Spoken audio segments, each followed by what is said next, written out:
Hi, I'm Carl Stabe, and today I have Kirk Bowman with me, and he has a website called The Art of Value. And I saw him speak at a recent event, and he was fantastic. Thanks, Kirk. Thanks for being here. Hey, Carl, it's a pleasure. Thanks for inviting me. Sure. Okay, so The Art of Value. Now, I'm going to take a step back here. What were you doing right before you started coming up with that concept? And then we'll dive in, and I want to leave people on a cliffhanger of how you actually came into that.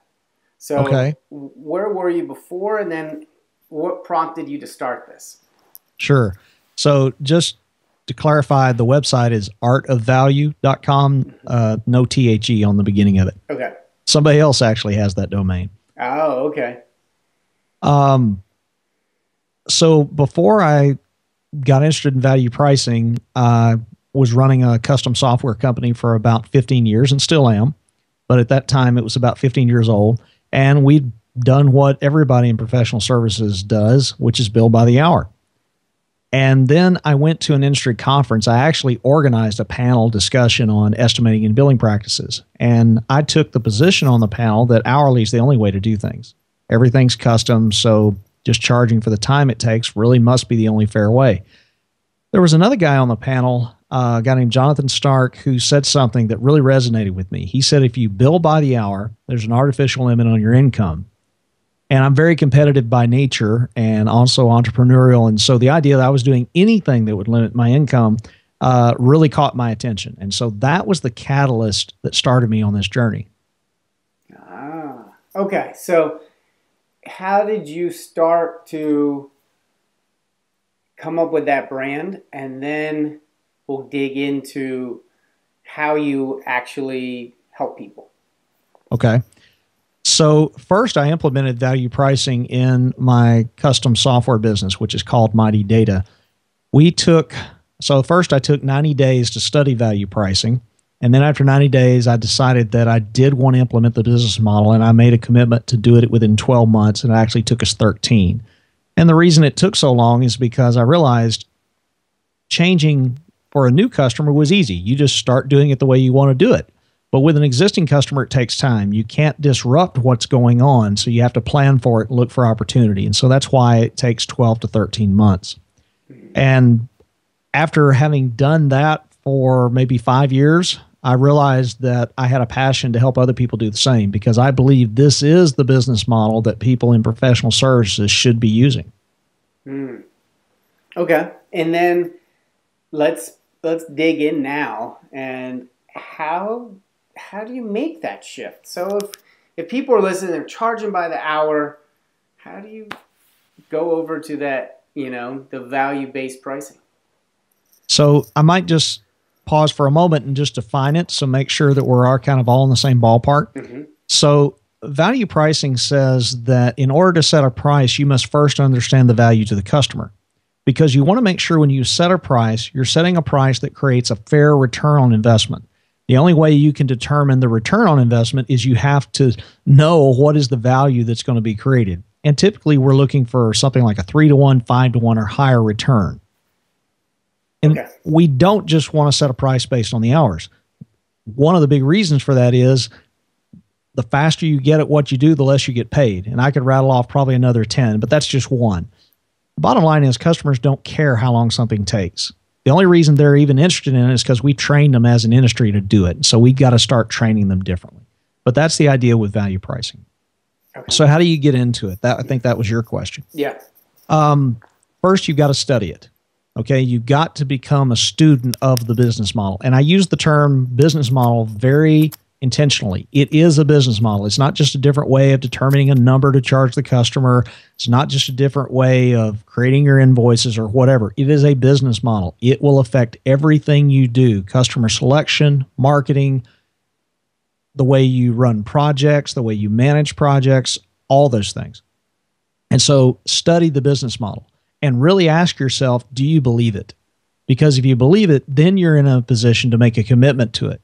So there's the first 3 steps. And when I talk about this publicly, I kind of condense all those, but it really is study it, believe it, and then make a commitment to it. And then once you've done that, then you have to say, okay, the next new customer, I'm going to use this business model with. And then after you've got a few new customers under your belt, then you're in a position to start looking for opportunities to transition existing customers. Okay. So I'm a big proponent of doing the type of making changes in your business that make you happier. And, so I have a passion project called Work Happy Now. And this sounds like something where an entrepreneur or even somebody who is in a career trajectory working for a company, almost doing stuff on the side for other companies, using their skills in other ways in a value-based proposition, more like a consultant. So can you like what's that switch inside where people start charging more for value? Does it bring more happiness or does it bring more stress? It can bring both. So first of all, I just want to say this is not a magic bullet. It's not a magic pill. It's hard work. And it's a lot harder than billing by the hour. Why is it harder? Well, number one, there's no formula. Okay. When you bill by the hour, you just set your hourly rate, multiply it times number of hours, and you got your price. With this, you actually have to use sound judgment to come up with a price. That's uncomfortable. There's uncertainty, and you got to just take a risk and try it. So it's harder. But once you've gotten into it, you begin to develop what I call your pricing chops. You begin to get more comfortable with it. But the first thing you've got to do is just get out there and try it. Now, you talked about happiness. The happiness side of it comes in the fact that if you're successful with it, not only will the customer be happier because they are getting the results they want because you're focusing on the results.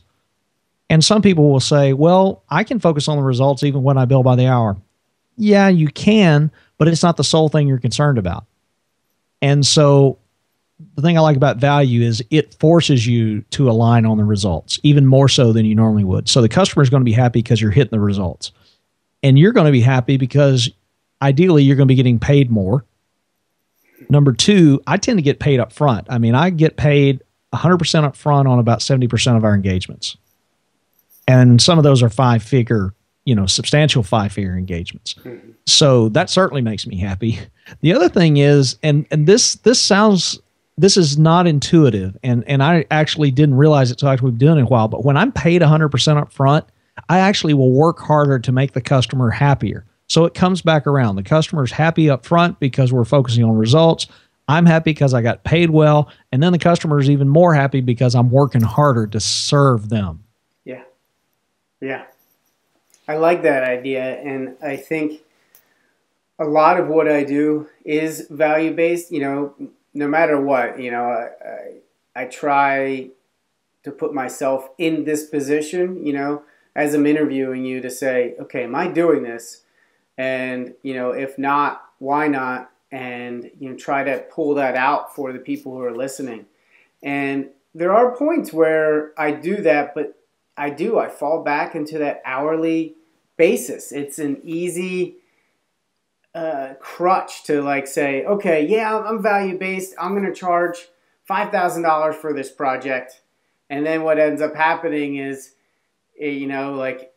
you start to think, okay, how many hours is this going to be? And that's how I base a lot of my value-based pricing off of those hours that I think I'm going to be putting into the project.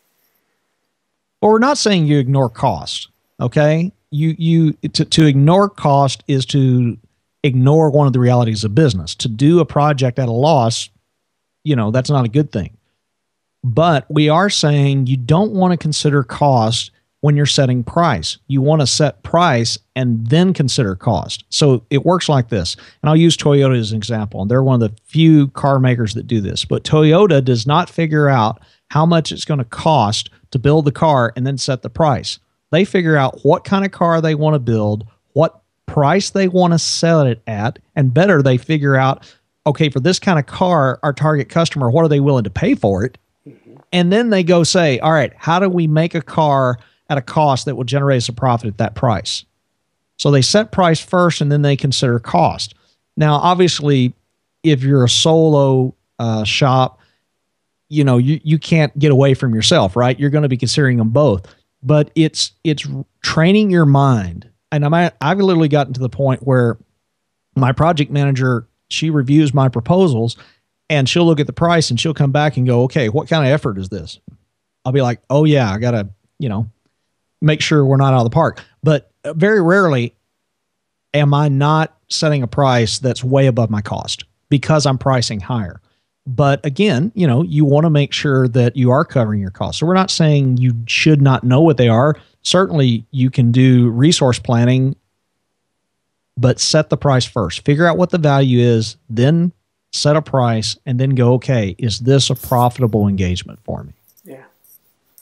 So, as you've built this up, do you get some people who then ask for more of an hourly rate or more, and how do you deal with someone that's not ready for this type of different type of pricing?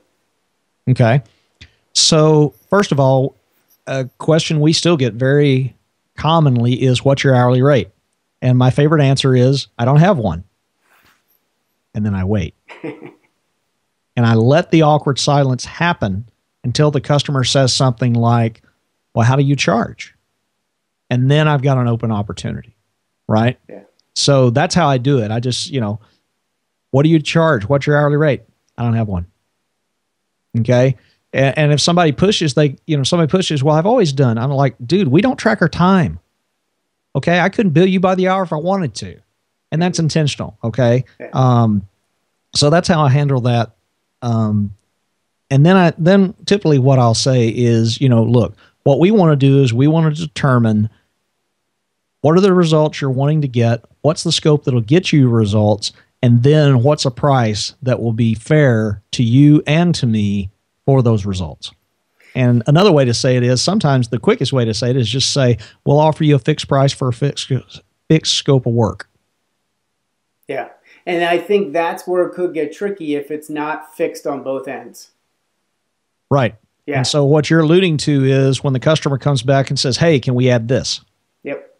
Okay. So two thoughts there, maybe even and a couple tools, I guess. So the first thing is, if you're pricing higher, you should be pricing in some margin to handle some of the minor things, right?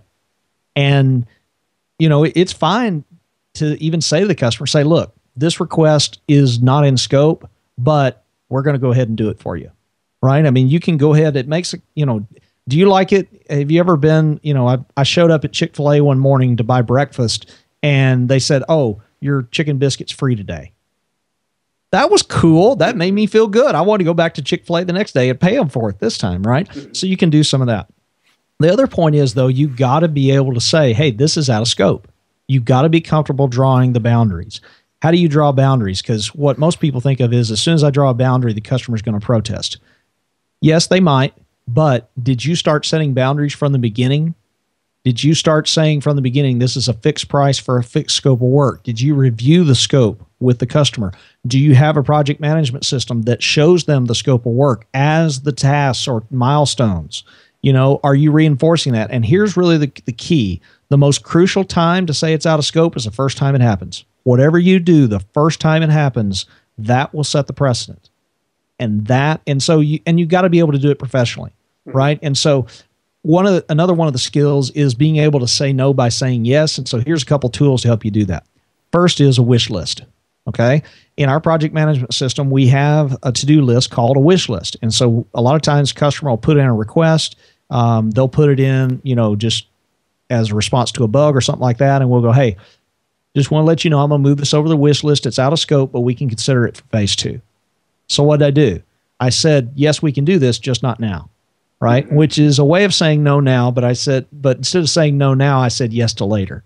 Right. Yeah. So I rephrased it a little bit. The other tactic that we've used is sometimes we'll do a change bucket, and we'll actually use this in options. So we'll actually tell the customer, hey, you need to anticipate part of your budget for things that you don't expect or you can't think of right now. So let's go ahead and prepay us $2,500, $5,000 for changes. And when a change comes up that's out of scope, we'll price it, and you can decide whether you want to use your change bucket for that. And it's much easier for the customer to approve those changes if they've already set the funds aside. So those are, a couple different ways to do that. Mm-hmm. I like that. And what's nice about that is they're clean. it's clear, because some of the hard part can be is you kind of stutter, you're not quite sure how to say no to it, but allowing them to understand here's an option that they can use and that it's going to work for both of you. That's awesome. I love that. Yeah, and you just got to get comfortable saying the hard thing. That's where we all get scared. I mean, we all have fear, but you've got to press into it. Yeah. And I think that comes with confidence, right? It comes the more that you do this. And before we started recording, we talked a little bit about, like, you know, the idea of bringing value to your business and happiness. And I think when you price on value and you deliver on value, there's more confidence to what you do, right? Like, if you say, I charge $100 an hour, you know, it becomes a lot more like, you know, it's not as valuable when you do, you know, certain types of work. It might be a lot more intensive. It might be writing a landing page, which is very hard because you got to get all the components right, versus making a list of different factors that, you know, could cause somebody issue.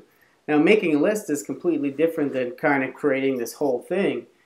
Now, they might both take about the same amount of time, but the effort is completely different. And so I think when you can have people understand the value that you bring, it gives confidence to what you do, and you're more likely able to say yes or no appropriately to the request that's being asked of you. Do you feel like that? Yes. And, you know, when you get into the happiness factor, one of the things that we don't realize is we're actually serving the customer by keeping them in scope. Because what happens? Every time you add something to the project, it takes longer to complete. Every time you add something to the project, you run the risk of the end result becoming more blurry or even doing something that shouldn't be done. One of my friends, Curtis McHale, he says, you know, the worst thing that he can hear a customer say is, wouldn't this be neat or wouldn't this be cool? No, it wouldn't be neat. No, it wouldn't be cool. Why do you need it? Yeah. Do you need it? Yeah. Yeah. Yeah. And do you really need it? Or do you even need it now?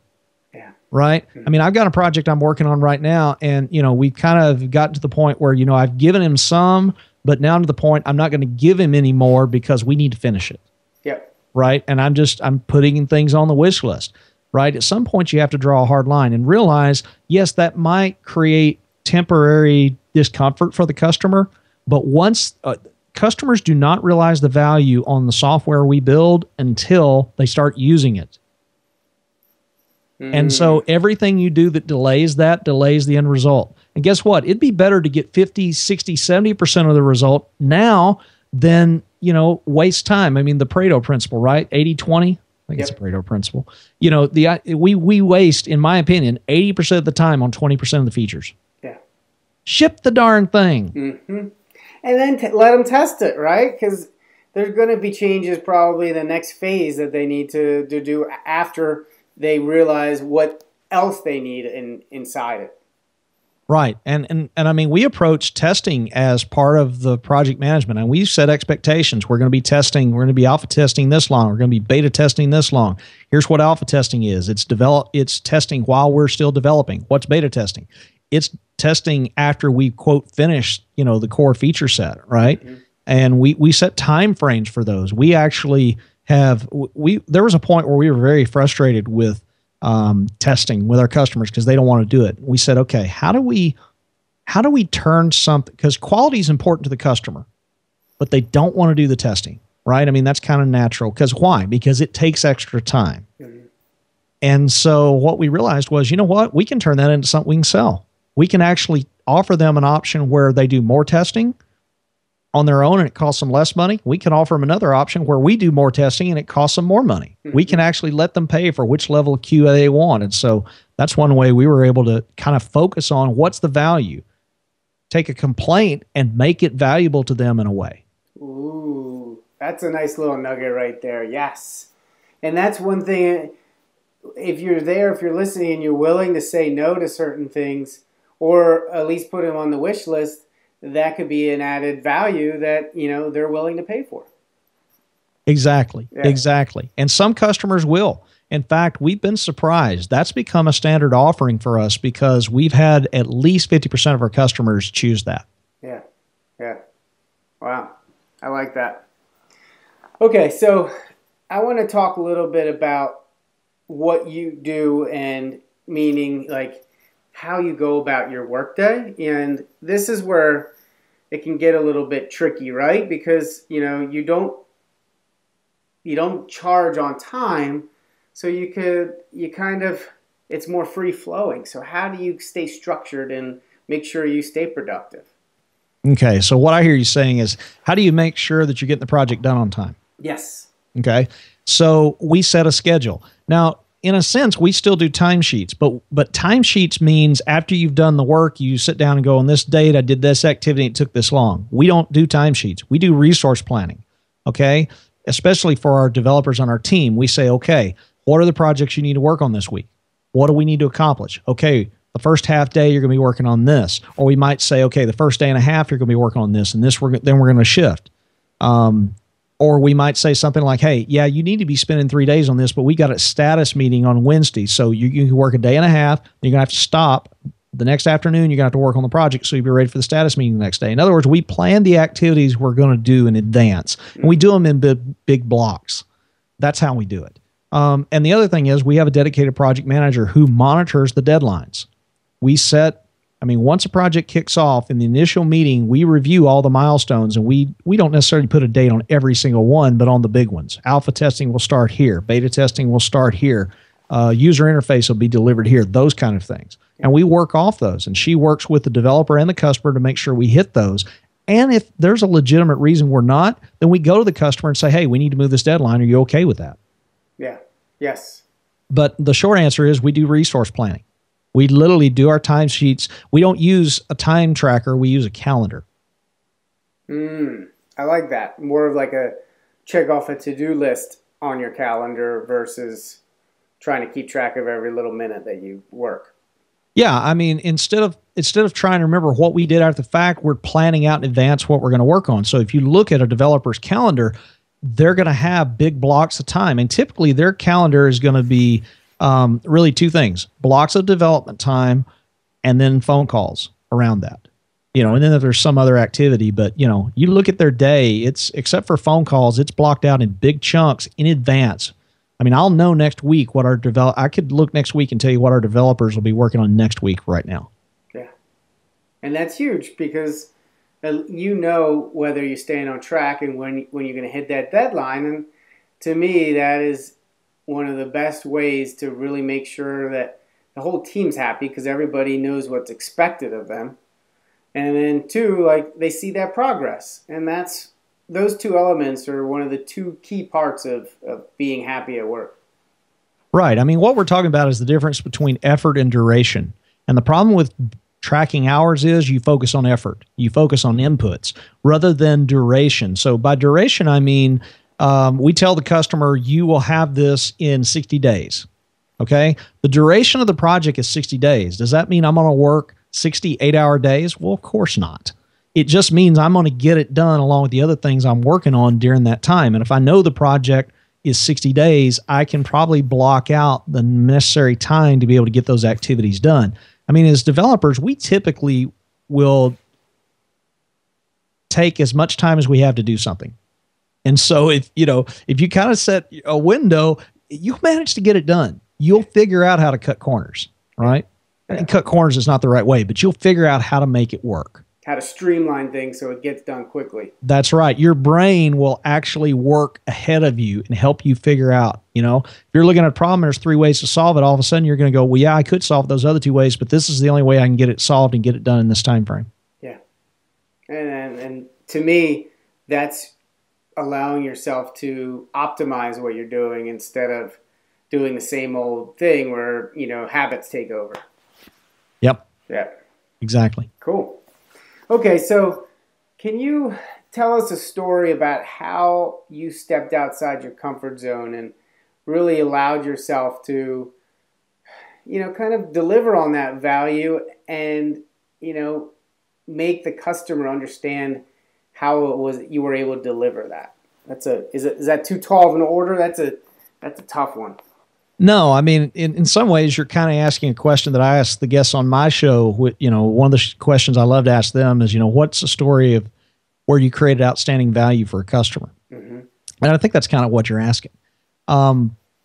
So I can think of one customer right off the top of my head. They do sportswear. They do custom sportswear. So like high school, university teams, they'll want, hoodies or leather jackets or sweaters that, have the school mascot and their names and patches and all that kind of stuff. So they do that. They had no way to know which projects they were making money on and which ones they weren't. Because there were so many components. They had to consider not only the labor that went into it, but also they had to consider the machine time. They had to consider the materials.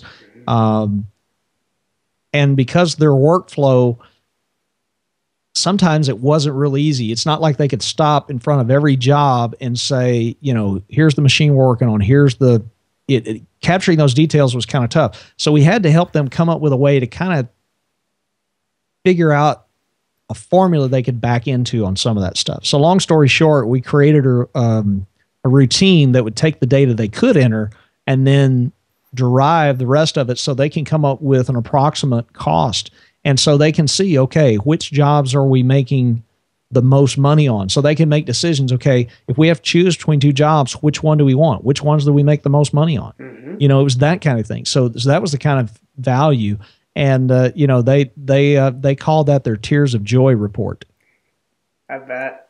Yeah, I could see that. Yeah, because when you said that to me, and there's a lot of businesses like that. So as you know, I'm in conversion. I help people.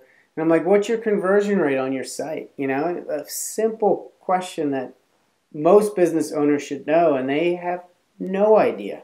How many people visit, how many people convert on their landing pages, sales pages, even their contact form. And, it's an amazing thing where they're doers, right? Just like, got this business, I want to help them, I know how to do this, I know how to do that, make this jacket, put names on it, make it look really good and ship them off. But yeah, if you don't know, if you could lose money on that job, but you don't even realize it, that's not a good thing. You can't run a business for very long like that. Exactly. You need to have some idea of whether you are operating at a profit or a loss. Now, obviously, your balance sheet, not your balance sheet, your income statement should tell you that, right? It should tell you whether you're making money overall. But really what we're referring to is kind of, you talked about being conversion. I know you guys talk about the things about, okay, what's the, acquisition cost of one customer? What's the lifetime value of a customer? Those kind of things. That's really what we were talking about with this sportswear company is learning which projects they do are the most profitable. They probably had, if I'd asked them, they had an instinct, but they didn't know for certain. Yeah. Yep. And what happened to them is they have like 2 really incredibly busy seasons, and it's during those seasons when they're just blowing and going, doing everything they can, working overtime, working weekends. That's when those kind of mistakes happen. Mm-hmm. They don't have a time. They can't stop and think about it then. But if they can learn, then in the future they can make better decisions. And that's exactly what you're talking about with conversion. Yeah, exactly. Yeah. Okay, so as we wind this down, tell me about one instance where maybe a change that you've made that has allowed you to grow your business faster than maybe you thought possible, or make more money in an area where you thought possible, but something like you almost didn't expect, and all of a sudden, it's a nice little win for you. Well, I don't mean to sound tongue-in-cheek, but changing my business model to value pricing. Yeah. I increased my revenue 56% the first year and 79% the second year. Wow. So if there's one thing that I've done that's made a difference in my business more than anything, it's that. Now, obviously, there's devil in the details on that, but that is how value pricing can impact your business. Now, is everybody going to see those results? Not necessarily. Okay. I was very fortunate. I hit a couple home runs out of the park early. I don't think everybody necessarily does that, but most people I talk to over a, say, 2 to 3 year period of time see an uptick in their income. And it's because value pricing changes the way you think about everything, and it changes your approach. And it opens your mind to do things creatively in ways that you wouldn't. When you're billing by the hour, it is hard to get creative about how you do things in your processes. Value pricing opens you up to that. I mean, we're actually incentivized in our mind to constantly come up with new ways. The creativity we use in our software development, interface design, those kind of things, we apply the same creativity to pricing. Yeah. Yeah. Okay. That's exactly what I was looking for. Okay.